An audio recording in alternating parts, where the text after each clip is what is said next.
what made these revolutions succeed. First of all, they were framed explicitly as anti-imperialist. And second of all, they were able to at least partially determine the correct imperialist power, being France, and then later being the United States, as, actual parts of this NATO bloc that is part of this global imperialist camp.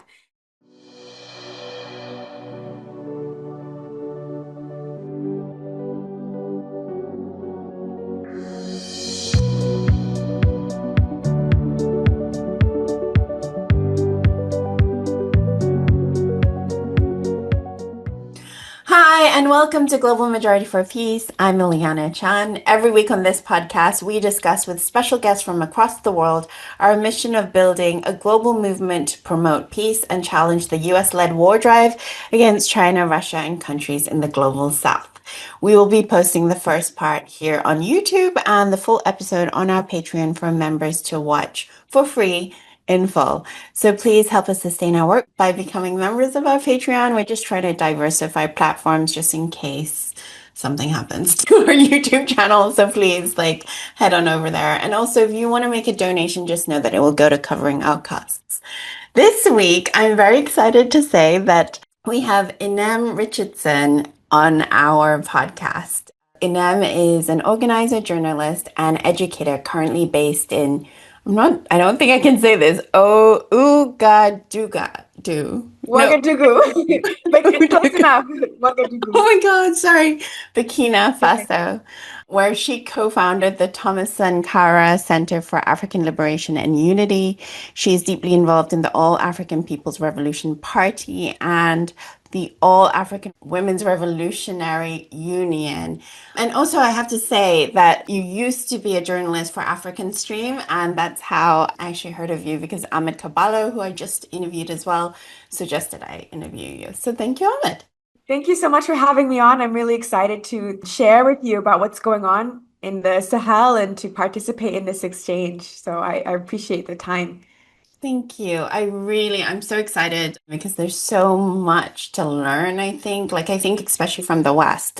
I mean, I'm not from the West, but I live in the global North.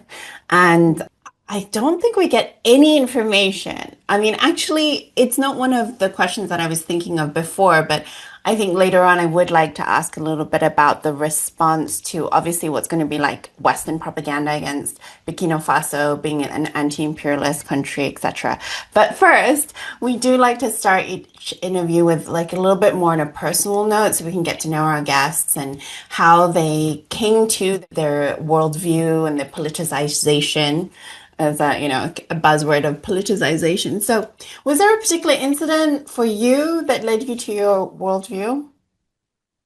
Yeah, I mean, this is it's a hard question because it's I feel like for those of us who are involved in organizing against imperialism, organizing on the left, I feel like there's a constant process of being deeper and deeper politicized. There's so many moments where it's you're constantly evolving in your understanding of the world, your understanding of the imperialist system that we're fighting against. So there's so many things I can pinpoint as different moments.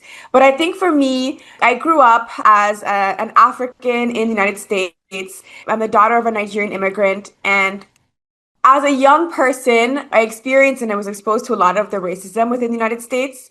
And some of that corresponded also with a growing movement. At the time, it was framed around Black Lives Matter, which, is not, I mean, for all the critiques that one can say, I would say, at least at the time, it did bring a lot of people into a very, very basic level of political consciousness. And for me as a young person, at the time I was a high school student, it pushed me to read people like Malcolm X and the Black Panther Party, and just to kind of understand better my positioning within the context of the US. But I didn't become an anti-imperialist until I was brought by a friend. So this was when I was 18 years old. I was interested in some of this organizing I had mentioned, a lot of it around police and prisons within the US context. But I had a friend, she was a student at another university, and she said that there was a delegation that was being organized to Central America, to Honduras specifically. There's a community there.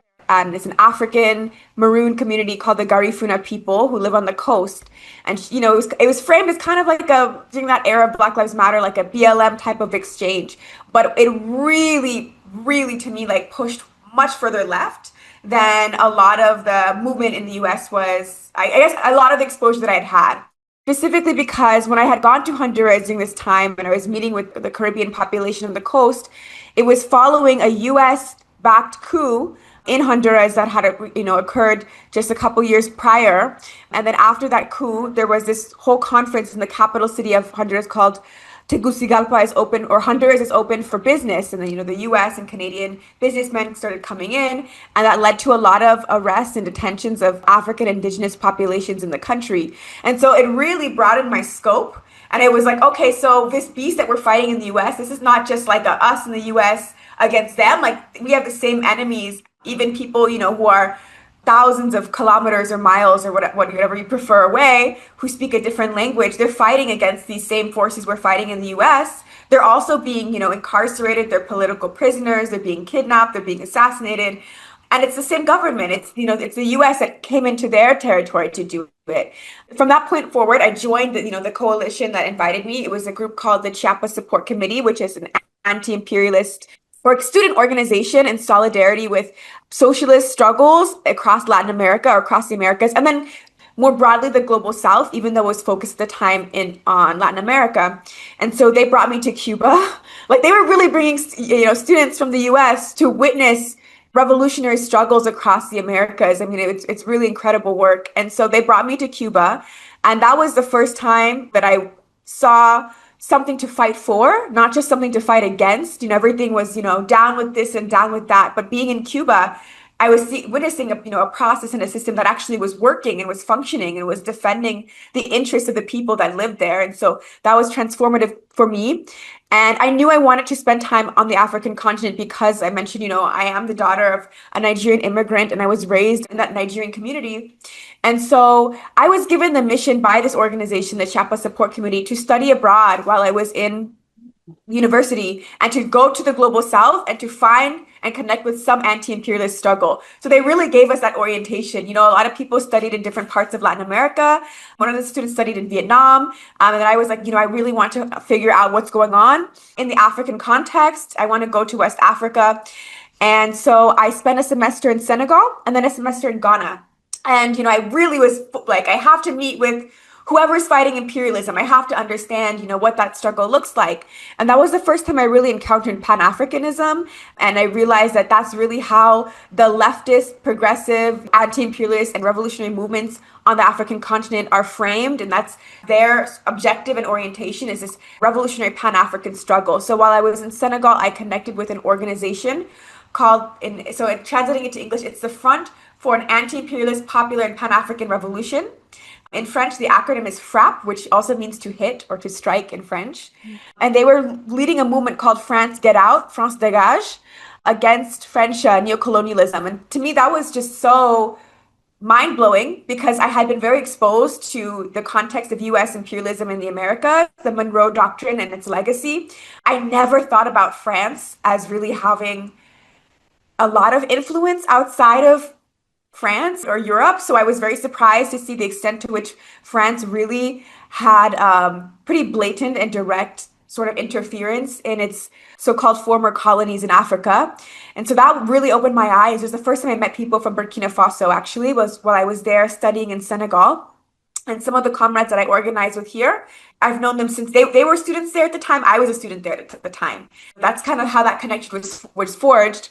And then to not go on for too long, just to kind of, because I know I could talk about this for a long time, but that following semester, I went to Ghana, and that's when I encountered the All African People's Revolutionary Party. And they gave me such a clear understanding of an objective that we could fight for that would destroy imperialism on the African continent. And honestly, on a world level as well, really cutting off the access of the West to Africa's resources, which have been used for so long for warfare and just plunder globally. Whether we talk about the bombs that were dropped on Hiroshima and Nagasaki, a lot of that uranium was sourced from the Democratic Republic of the Congo and Niger. And that's typical. I mean, these resources that are coming from Africa are used to wreak havoc on the planet. And so to have an understanding that there's this historical struggle to fight for a unified socialist Africa, to dismantle those colonial borders that were erected during the Berlin Conference, and to have an economy that's really by and for the people. I understood that There actually is a vision, there's an objective. The work had been done to theorize it and to lay that out.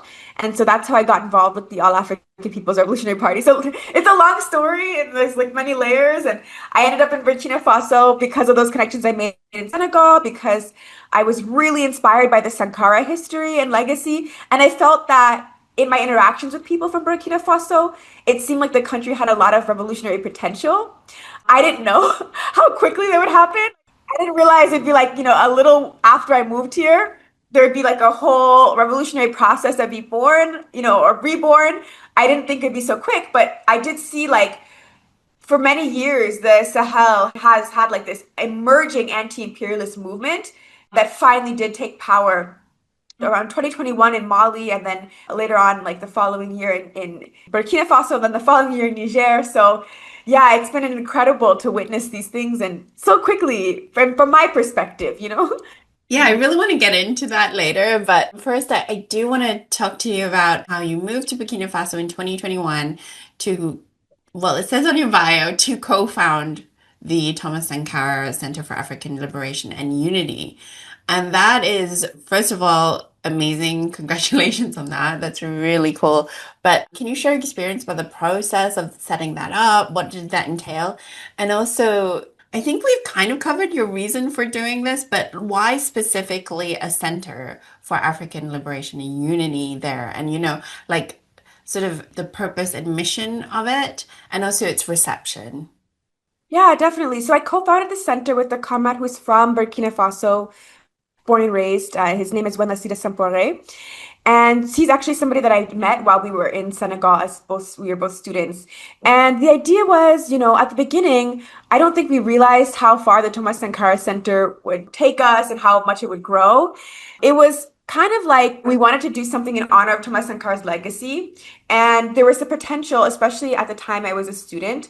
I applied for a very small grant. It was just supposed to last a couple months over the summer to be a short-term project. And then the funding was cut off. So it wasn't significant. It was designed for like 2, 3 months. And the idea was that, we could use that money to bring in some revolutionary Pan-African or anti-imperialist books, any sort of revolutionary literature books into Burkina Faso, because unfortunately, and it's not just the reality in Burkina Faso, but very broadly across the region, you can't find a lot of revolutionary books. I think a lot of it has to do with the way the publishing world is set up. It's a capitalist industry. The big publishing houses are typically London, New York, Paris. These are where the big publishing houses are, and West Africa tends to be kind of cut off from the publishing world in that way. And so we don't really find even like Thomas Sankara's speeches. At one point they were published here, but it's hard to find them now. And then other, very important works by other local revolutionaries from the area, like Cabral, Amilcar Cabral, or Kwame Nkrumah, you don't really find their works here. And so we thought, maybe we can bring them. And the idea at the beginning was to maybe do a donation for the university library. I will say this was before the Alliance of Sahel States was formed. This is before Ibrahim Traoré came to power. And even though there was like an emerging sort of grassroots anti-imperialist movement, the president of Burkina Faso at the time, he's like a typical kind of neo-colonial leader. He wasn't kind of the Blaise Compaoré, so we can talk about him later maybe, but the person who was responsible for Sankara's assassination, who was very like iron fist, repressive, crushing the left. But he was not a revolutionary. He was just very like this lukewarm, we'll work with the IMF, the World Bank, do whatever kind of typical neo-colonial leader that we saw. So at the time, I think the university wasn't super excited about the proposal. I mean, they didn't really get back to us quickly. It was like a little lukewarm. And so it was a comrade, Wen Lasida, who was like, you know what, we can rent a space and we can just kind of see if we can set up something and programs and see how long this goes on for.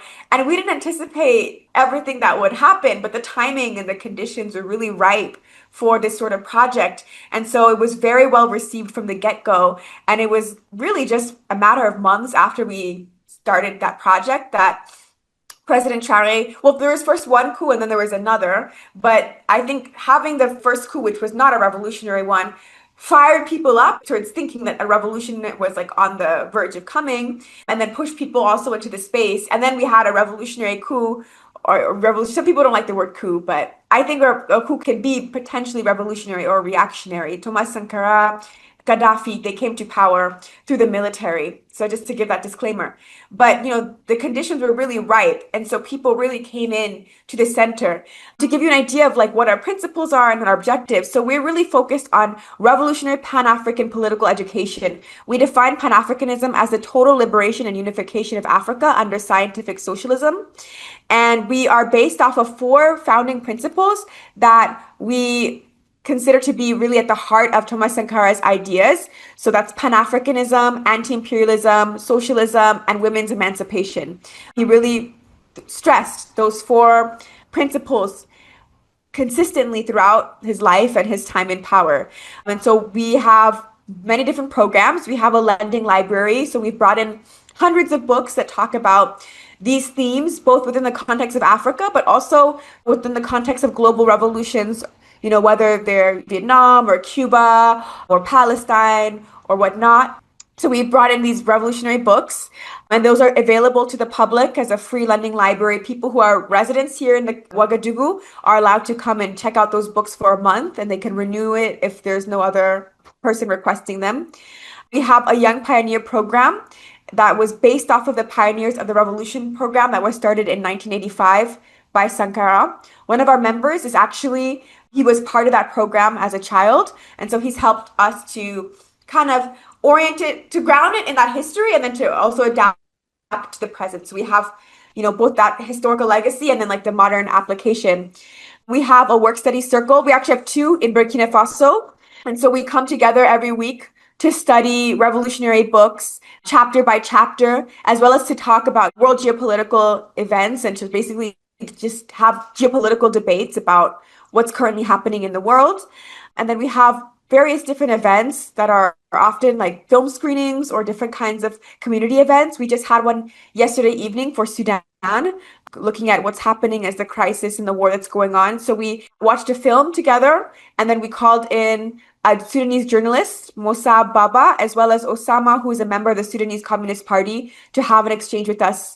And so these are the kinds of things that we're doing all the time. So yeah, it's been incredible. And then I also say we just opened up a second Thomas Sankara Center in Niamey, Niger. And so now we have two. And so I've been spending a lot of time in Niger this year to help the comrades there get started and get set up. And they have very similar programs. They have their lending library. They participated in the Sudan event yesterday as well. They did one in Niger and we did one in Burkina Faso. And so we're doing very similar work in both countries. Oh, wow. That's really wonderful. I would love to get Vava on as well because I was reading some of his articles that he wrote for Black Agenda Report, and it really did open my eyes about what's happening in Sudan. And I'll just say this one thing that when you say that this sort of exploration and this experience is you learn more and more and you get maybe more radicalized as you learn more, like radicalized in, I mean, I personally have experienced that definitely. So completely resonate with that. But onto what's really fascinating about your story is like the timing. The timing is just, I mean, first of all, it's not just luck. You obviously had the foresight and the understanding to see the potential that was about to happen. But it is absolutely incredible that you were in the Sahel basically during the time. Well, I would say three revolutionary moments, I guess. You can expand a little bit more on that. But we would say starting with Mali in 2020 and then Burkina Faso in 2022, although you did mention that there were two coups. But then Niger in 2023. I think a lot of people might not be aware that that resulted in this revolutionary bloc formalized under the Alliance of Sahel States that you mentioned, AES, in September of 2023. So I'm just like, obviously, I think a lot of people are interested in how do these revolutionary moments actually happen? Because what we often witness is what is being called now Gen Z protests or whatever, but essentially it's like color revolutions that happen all around the world, like Arab Spring or the Hong Kong protests that are fueled and funded by US interests, NED, USAID forces, NGOs, and they're basically used for imperial purposes to destabilize China or whatever sovereign country. First of all, how do real revolutionary movements take root? How do they gain sovereignty from imperialism? And I know this is a very, very long question because I mentioned those three countries, but can you sort of break it down for us and your opinions about things?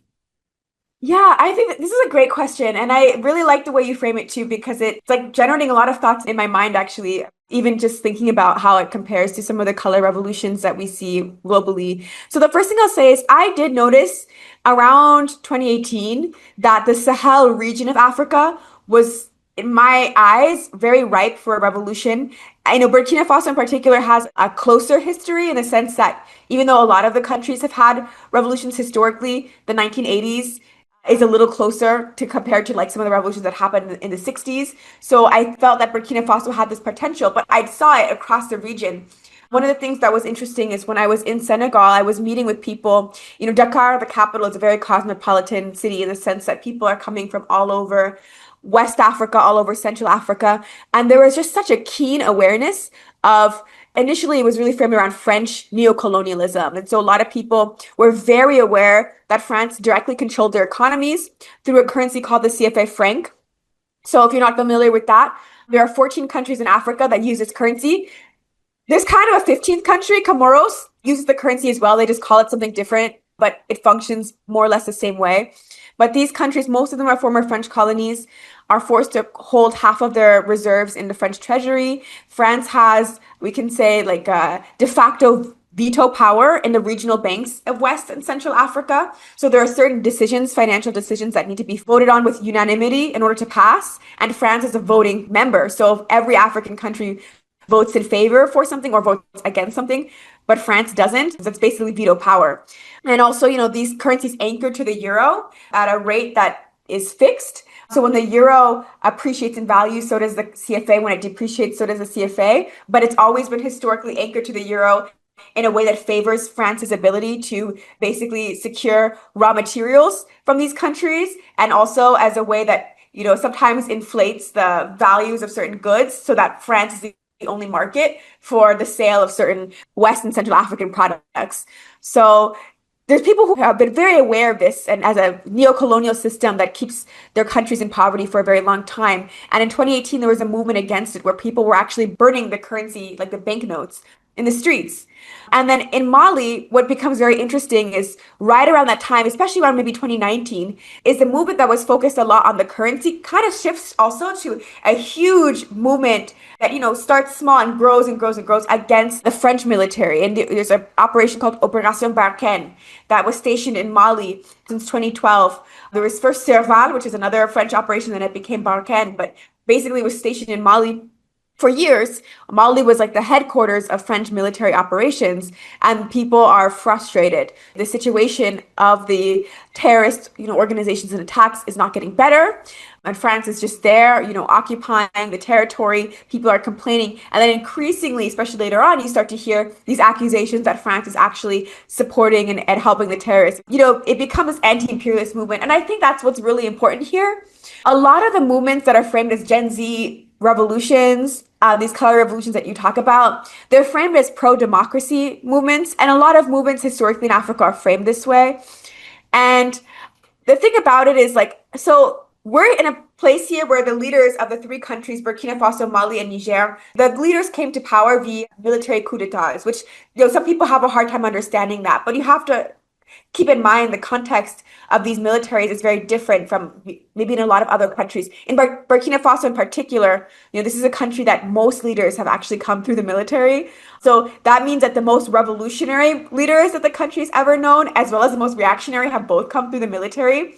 So people don't necessarily see it as a force that is inherently one way or another. Nowadays, people see the military as much more of a positive thing because it brought both Sankara and Ibrahim Traoré. But, we keep in mind that, like, historically, both the very, very good and the very, very bad have come out of this institution here.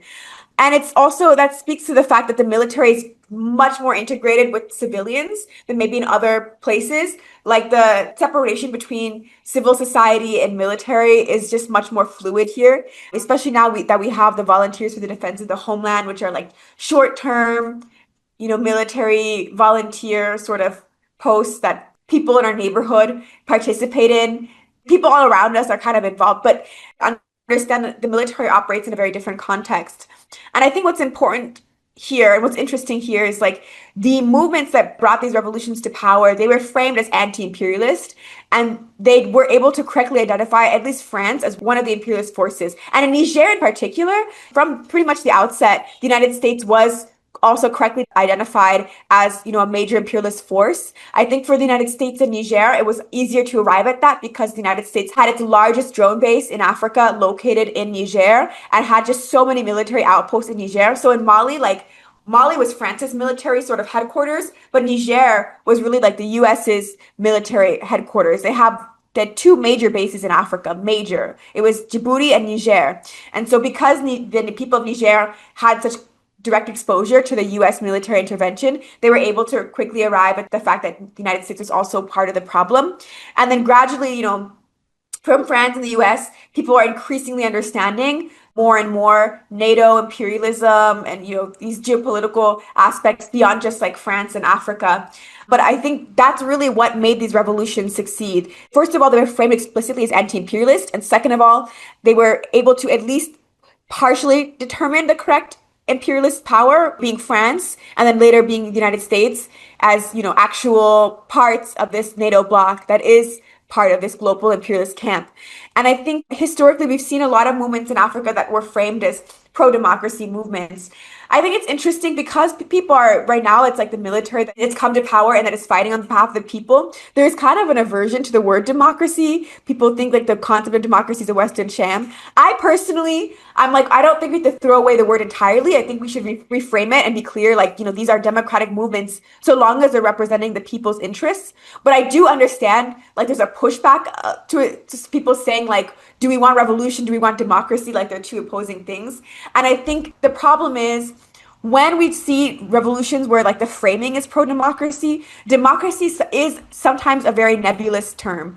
Some people use it to mean actual power buy-in for the people. Other people use it to mean we just want to have an electoral system, even if it's a bourgeois democracy.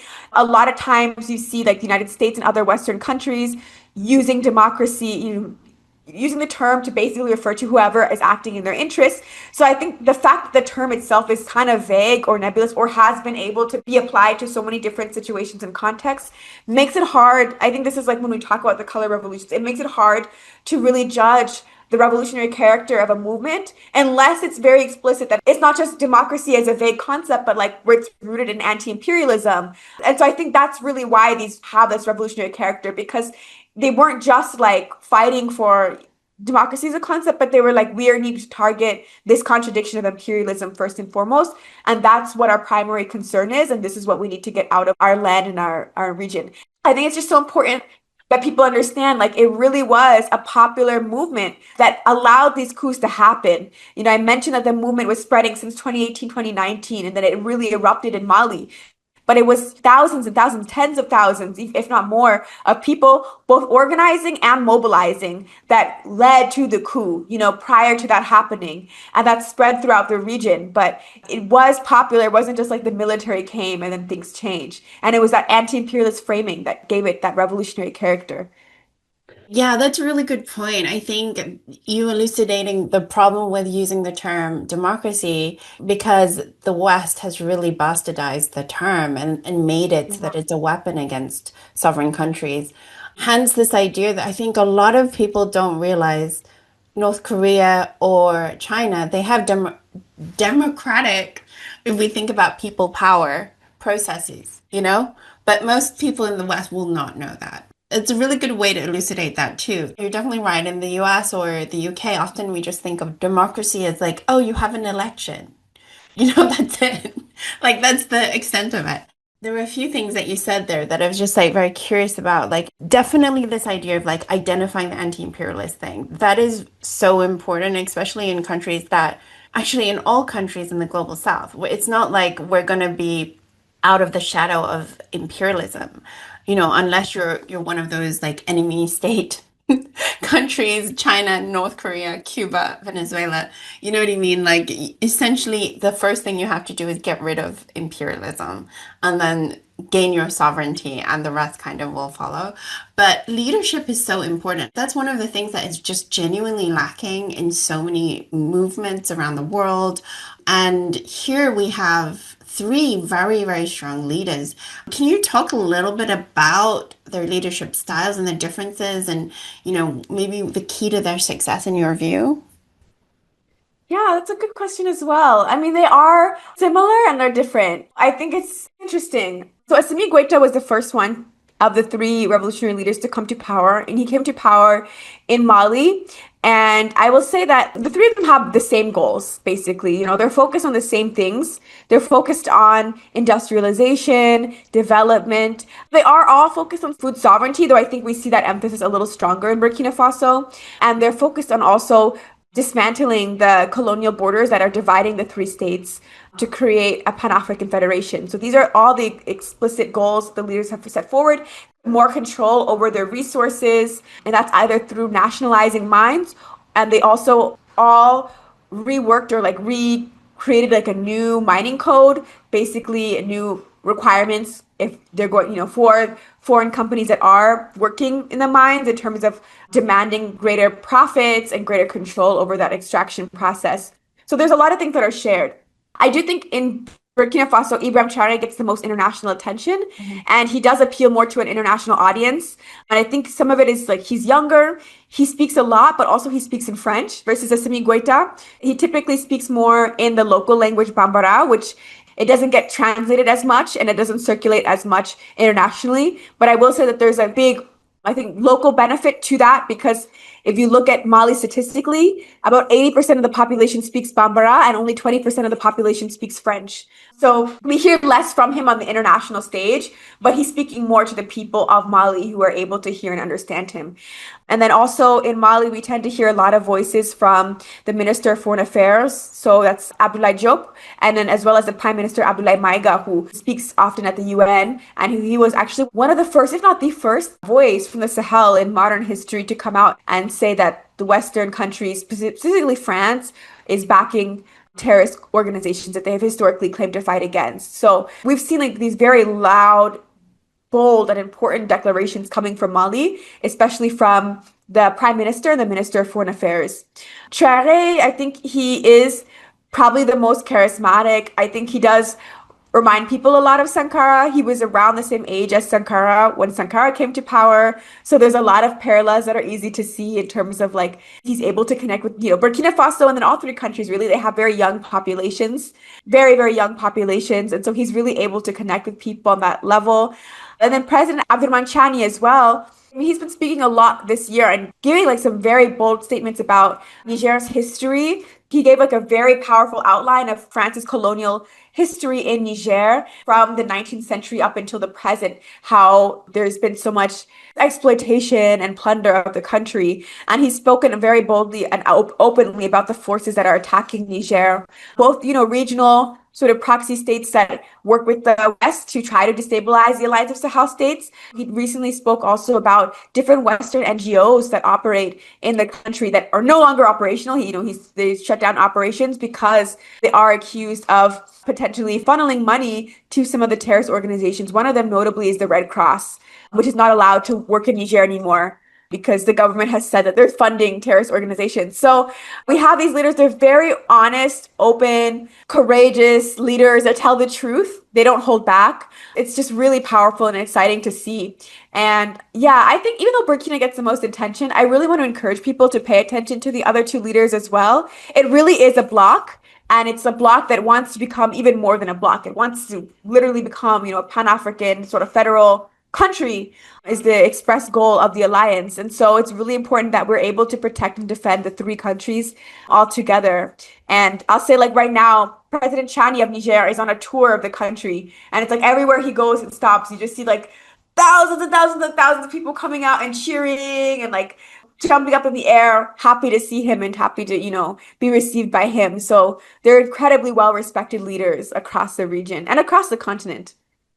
Wow, that's great to hear. I mean, they certainly are giving the sort of optimism and hope to the rest of the anti-imperialists around the world, I think. And just like before we move on to, I have a thought about, I sort of referenced it before, this idea of like, obviously the global north, the US propaganda is going to be pretty heavy on these three states because of the potential of expansion and growth. And I think the time for the idea has come, like, hopefully, along with all the other elements that we've talked about. But there's some of the same playbooks that are kind of happening. One like big scandal, I suppose, about Ibrahim Traoré was the whole LGBTQIA issue that I think it was reported as being banned in Burkina Faso. So that's like one of the things. I'm sure other things will come out like dictatorships, authoritarianism. Those are the stories that we're probably going to be hearing a lot more of. But can you sort of give an insight into one, how is that even received? Can you sort of break it down for people? How is it received from the local public? Do they care at all about these narratives coming out of the West? And are there any counter-revolutionary forces in there that you're seeing that we have to be paying attention to as well? Yeah, thank you. So I think, that question, it's definitely one that I've been getting a lot, and the other comrades in the Thomas Sankara Center have been getting a lot this year since the bill was passed. I first want to say, it's not like President Traoré, like as some sort of supreme dictator, like unilaterally passed the bill and said, like, we're implementing this. It did go through the Legislative Assembly, and that assembly passed it. And I know, like, this is very unfortunate for people to hear, but it is a reality that unfortunately, most of the population does support this. And I think we have to understand and contextualize why. For a very long time, the people have understood the LGBTQ plus movement to be something that is largely supported and backed by like the West. And to be fair to them, the West is promoting that image. Like they want people to have that idea. One of the things that was really shocking to me when I first moved out here is that at least for like maybe around a year or so, when I first moved, this was like back what 2020, I want to say 20 around 2021 or 2022. When I came out, there was the only place I ever saw a pride flag, like the rainbow pride flag, was at the Swedish embassy, which is located downtown in the heart of the, downtown Ouagadougou, the capital. And they would only fly two flags. It was the European Union flag and then that rainbow pride flag. And it's the only place you would see this in the entire city. And this is already like a region where people aren't, these communities are already marginalized. People aren't very favorable. And so as a Western country that people are very critical of, to be flying this, it's definitely doubling down on promoting this impression that like this is what the West wants, and like if you basically support this, we're winning. That's how the West itself is kind of posturing a lot of this, not just here but in the region at large. And so the bill was passed after there were some mobilizations both in Burkina Faso and then in neighboring countries that were framed, unfortunately, as like anti-homosexuality protests. And people basically said that for them, they see this as a fight against imperialism. I've been invited to them and I questioned the people who invited me, like, why do you think that means you're fighting against imperialism? And for a lot of people, even the question was surprising. Like, isn't it obvious? This is the Western thing. Like, the only time we really see people openly identifying as LGBT or queer, like, it's either like Western TV shows or it's like these groups that, sometimes some of them do get Western funding. Again, I think it's like a really unfortunate thing where it's like the LGBT organizations sometimes are funded by either Western embassies or Western aid or different programs, and it creates this association. And I don't think that the Western countries do this because they care about these communities. I think they do it because they're inflaming this sort of tension. And I also want to say on the bill, like, I don't think that right now it's more or less safe to be like a queer person here. I think it was kind of the same before the bill, which is that unfortunately it wasn't really like socially received in a positive way. And then like right now it's still not. So I don't think that this bill actually has anything more than kind of a symbolic influence or impact. It was kind of the same level of social perception before and after. But I do think this is kind of maybe the Legislative Assembly passed it to placate some of the mobilizations that were happening. So yeah, just to give some context as to why people feel this way. And then also when people critique it, they need to understand it's not like Traoré did this. It's a societal thing. If there's something to struggle around with this issue, it should be like a societal change. Like he's not even in a position to get up and like reverse it. And if he were, people would be very upset, unfortunately. So that's just the reality of how it is. There's other things that we see that are targeting Burkina Faso. I mean, to be honest, it's one of the things where it's like you can know that the media lies in like a theoretical way, like, oh, the media doesn't tell the truth. Malcolm X said it all the time. He talked about how the newspapers will be having you believe one thing and it's like really the other. But to be on the ground and to see the media lies, it's just like, wow. I mean, I don't know. It's just a different altogether when you actually like experience it. You look outside and it's the opposite of what's being reported. Human Rights Watch, for example, is an organization that's come down very hard on Burkina Faso. They're claiming that the military is going around like slaughtering civilians. There's also this angle in a lot of Western reporting that tries to paint it as ethnic warfare in terms of like how the fight against these terrorist organizations, again, here we always say Western-backed terrorist organizations are being resisted. One of the things that was very significant, this was maybe, I want to say around 2024, so maybe early last year, or it could have been 2023. I apologize if I get my timeline wrong, but Human Rights Watch put out a statement accusing Burkina Faso's military of these massacres, and people actually stormed the US embassy. Protesters said they threatened to burn down the US embassy because they said that we know that the United States is behind these media lies that are being peddled by these so-called human rights organizations. And they said, we burned down the French embassy. You saw us burn it down. You will be next if you continue to put out this narrative. But it's definitely not true. There's not a targeting of civilians.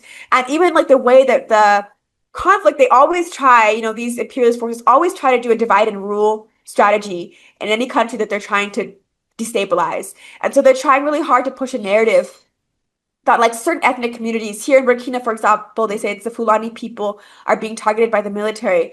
In reality, if you look at the situation, unfortunately, these Western-backed terrorist groups targeted Fulani communities. And so it's like, on the one hand, yeah, some of the terrorists come from this community, but the people who are impacted come from that community. The people who are being displaced come from that community. So when the military goes into these communities to fight against these forces and help to liberate these zones, it's the Fulani people who are overwhelmingly happy that they're not living under this terrorist rule anymore. And so they're being basically freed and part of the rest of the country. And they're overwhelmingly supportive of this. And they never talk about how the head of, I don't remember his official title, but he's something like the head of the Burkina Faso military, the chief of the army. Himself is from the same ethnic background. He's a Fulani person. Thomas Sankara, who we uphold everywhere, is of partially from the same ethnic background. But the West really is trying to frame it like in fighting these terrorist organizations, we're trying to target their community. When it's actually we're trying to liberate and reintegrate, the people who are living, unfortunately, under these repressive, draconian, and violent paramilitary forces from that kind of danger and that violence. And it's the same thing. They do the same thing with Mali. There's the whole thing where it's like they frame it like Azawad, the Tuareg like it's a Tuareg separatist movement. It's framed sometimes as like it's a national liberation struggle to free the people from the rest of Mali, but that's not what it is. I mean, that's a land, first of all, that was held by multiple ethnic groups. It was never one single ethnic group can ever claim that land and say like we have like an ethnic or ethno-nationalist movement that gets all of the land, because there were historically many ethnic groups there. There were the Fulani people, the Soninke people in the area, but also the people who claim to speak on behalf of the entire Tuareg population, the Azawadi separatists. These are people who collaborate with Al-Qaeda of the Islamic Maghreb. They collaborate historically with Ansar Dine. These are very violent groups that they work very closely with. And the people there are living under like very, very repressive and violent control of these organizations. And so when Mali was able to liberate, for example, the city and the region of Kidal, the first people who were out there screaming and celebrating and waving the Malian flag were the Tuareg people, who are really happy to not live any longer under these kinds of very brutal, repressive, violent, terrorist organizations. I mean, people don't want to live under Al-Qaeda of the Islamic Maghreb. So just to make it very clear, because that's really, I think, that's always the imperialist playbook's go-to angle, is this divide and rule. Whatever ethnic groups they can pit against each other, they're going to try it. The religious angle won't really work very well because there's such good integration, but they might try it, who knows? But those are the things that they really like to try. They like to try this ethnic group against that ethnic group. They like to try this religion against that religion. And I just want to say, like, Burkina Faso and the Sahel as a whole, but I'll speak about Burkina because of the three countries, it has the most religious diversity and it also has a lot of ethnic diversity. It's an African country where there's such good integration between the people. It's really not a population that's divided. There's a very strong sense of like a unified national identity. It's even becoming like a greater, Sahelian identity with the Alliance of Sahel States. But it's definitely not a country where it's like naturally different ethnic groups feel competitive toward each other. There's not like religious tensions. It's really, really like one of the most harmonious and well integrated African countries that I've been to. And I really want people to understand that because I know the media, they're going to try and push and push and push, but it's just really not like that on the ground. That's great. That's great to hear. Okay, now on to something that I'm a little bit worried about, but it was widely reported earlier this year that President Ibrahim Traoré of Burkina Faso declared Africa doesn't need the World Bank, IMF, Europe, or America. Yet the IMF approved 122.7 million for Burkina Faso under the Resilience and Sustainability Facility on November 6th. Can you help explain the seeming reversal? Is it a reversal? What's actually happening? I mean, that's a good question. I know Traoré has spoken many times about that there's not a need necessarily to go and to borrow. I don't know if he's spoken like explicitly about the World Bank or the IMF, but he might have. I will say that I think it's a process. And I will say like the three countries, as far as I know, I'm a little less familiar with Niger. Niger is actually being blocked by the World Bank in terms of being able to export their uranium right now. So that probably or potentially might sour some of their relationship. But the three countries have continued to take from the World Bank and the IMF.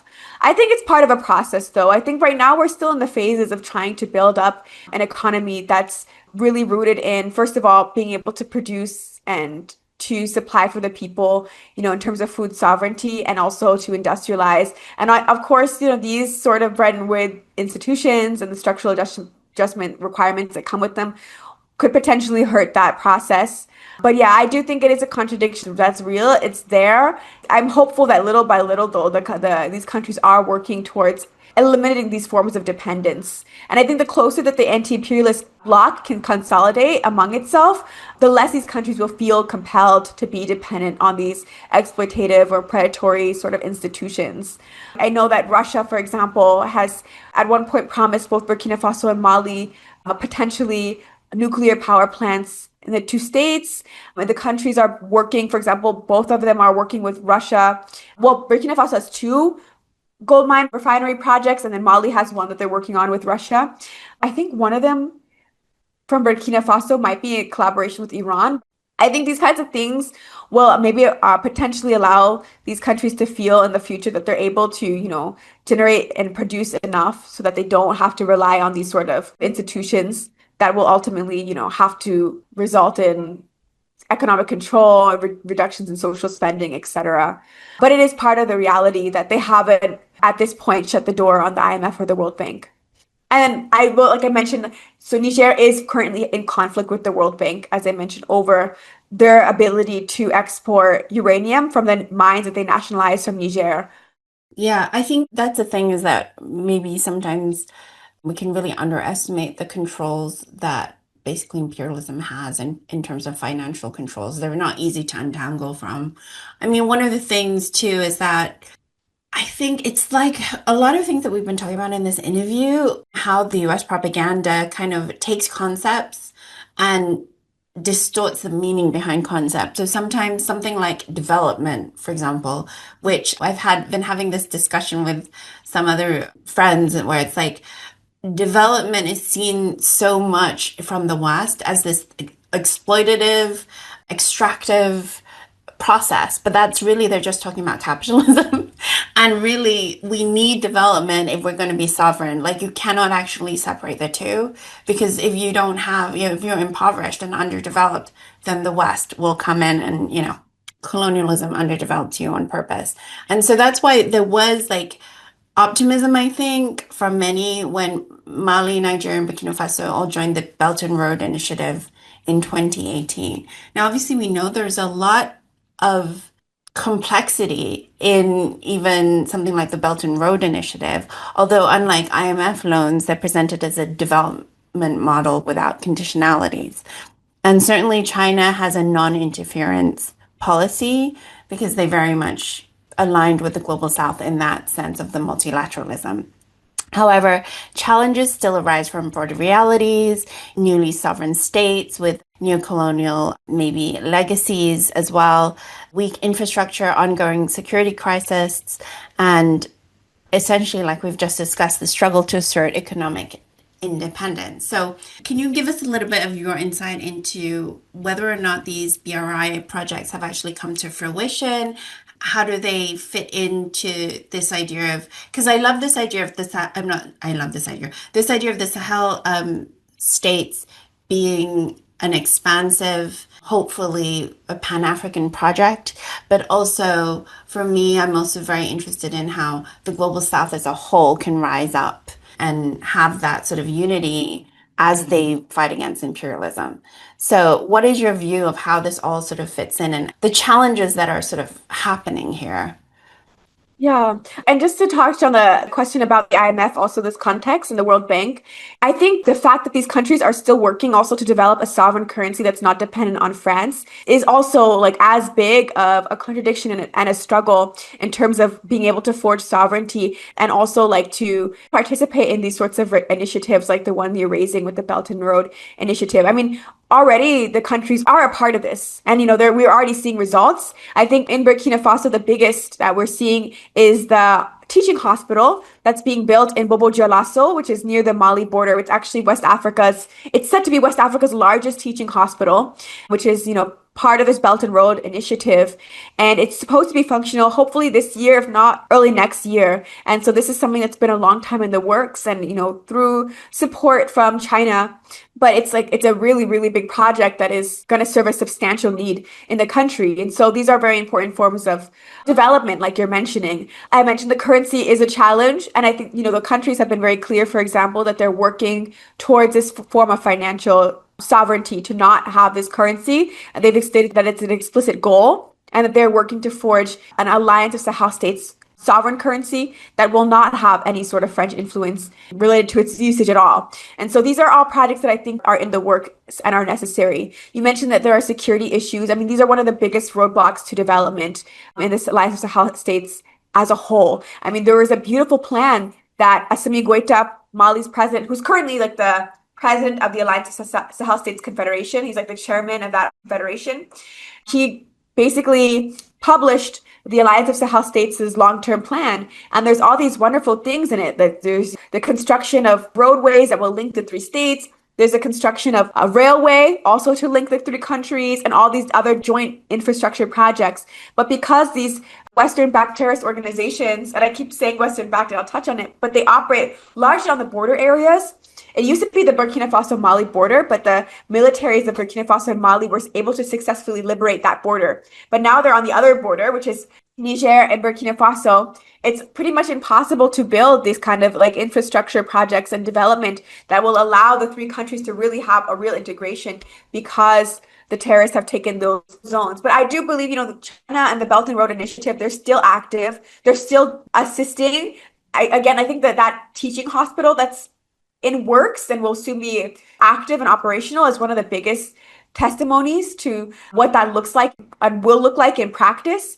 And it really is going to get to the heart of like one of the biggest needs in the region, which is just to make sure that we have a viable healthcare system, enough doctors and enough hospitals that are able to service the population. At the Thomas Sankara Center, we actually at one point met with and welcomed members of the Chinese medical mission who came and exchanged with us about some of China's work, their medical work in Burkina Faso, and they talked about how they're looking forward to doing some of the trainings with the doctors and to be able to like pass on these important skills.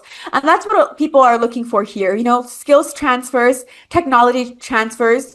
Sometimes people will say that Russia or China, they're like also imperialists in Africa. They're also colonizers in Africa.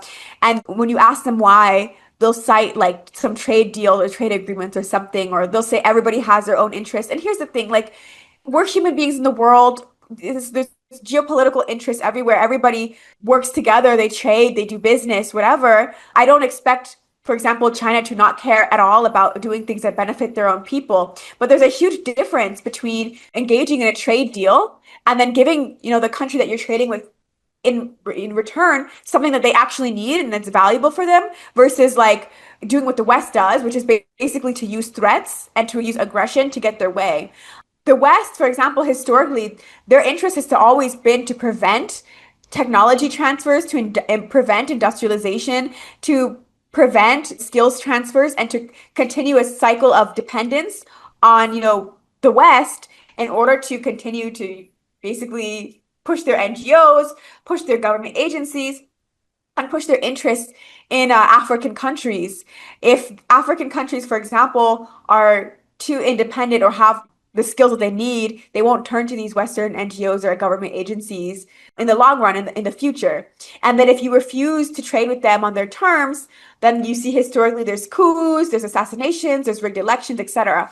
Neither China nor Russia operate this way. They might look forward to a trade deal. They might have like an interest in terms of a resource. And I think that, again, that's a normal thing. I think that, African countries also might count on China or Russia for certain materials, and they do, certain technologies. But these are countries that offer in return actually viable things the countries need and that will help them become more sovereign in the long run.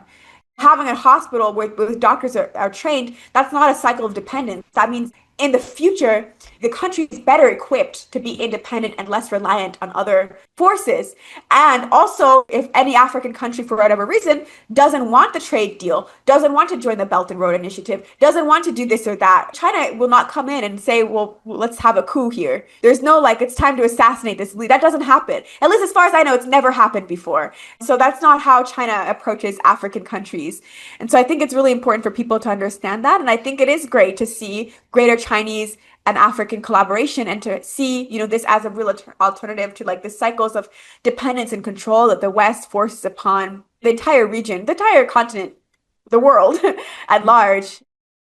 Yeah, and I think this idea of charity, it's just that's like a colonial mentality and a colonial perspective. It's always been a myth and it's always been used to cover their crimes. I mean, if you really believe in a multilateral world, you don't treat another country like they're unequal, like they're lesser than you by giving them charity. In order for it to be sustainable, it has to have like mutual benefit because otherwise you're just, it's like this, you're looking down on them in a way. Like so I think certainly terms can be negotiated, stuff like that. But this idea of charity, it's something that I think it's just a propaganda point that we need to let go of because it's actually very, very patronizing, to African Yeah. countries. And it's dishonest too. I mean, the West doesn't really give charity. They claim to give aid, but then if you follow the numbers, they receive way more in return than what they give. It's like, And they open up markets in it. Yeah. yeah, So yeah. NGOs, this idea of charities and NGOs, but those are like you said before with the Red Cross actually funneling money into different Western-backed terrorist groups, which, like you said, that's a really useful term for us to use. I think you've rightly identified this Western-backed terrorist groups because it's just like how the Sudan is reported, as if it has nothing to do with imperialism. One last question, I think, before I let you go, because I'm aware that you were talking about having a brownout or not having electricity. And so I was like curious about green, China's a leader of green energy. Do you know any deals that are sort of like in process for that, like for Burkina Faso? Because it seems like you could benefit from that. I know Russia is doing a lot on that end right now. I mentioned that they're working to build nuclear power plants in Burkina Faso and Mali. And then Mali is also working with Russia to build West Africa's largest solar panel field. But I really think could be an area of great collaboration with China. And I'm sure like the leaders, I imagine, would be very open to this, and the population would also be extremely open to this. There's a struggle for, energy. And it's a sad reality because Niger is one of the world's greatest suppliers of uranium. And it's like the majority of the population doesn't have access to electricity. I think, we're making great progress, but there's still, in a lot of ways, a long ways to go. I'm currently without electricity in this moment, and I live in the capital city, but I have electricity most of the time. If you go to the villages, for example, most people have lived their whole lives without ever having electricity in their homes, and that's the average of the country. So we have a long way to go there, and I think the leaders are putting a great emphasis on this. I think it would be very warmly welcomed in any sort of way that China could support this, especially because China is, like you mentioned, green energy is really on the forefront of figuring out how to build a more sustainable model of also like an industrialized economy, like the vanguard of technology, this long-term sustainable vision, which is really what we need out here. Yeah, absolutely. And also, we do have to just end this by saying, like, the revolutionary movements that we've just been talking about are extremely, extremely recent. I mean, we're talking about like basically 5, 6 years at the most. So I think the progress has been really incredible. And thank you so much for joining us Thank and you. educating me. And Thank I you. hopefully I know my audience too, like would be educated by a lot of what you said. So thank you Thank so you. much. And thank you everyone for watching, and I'll see you guys next week.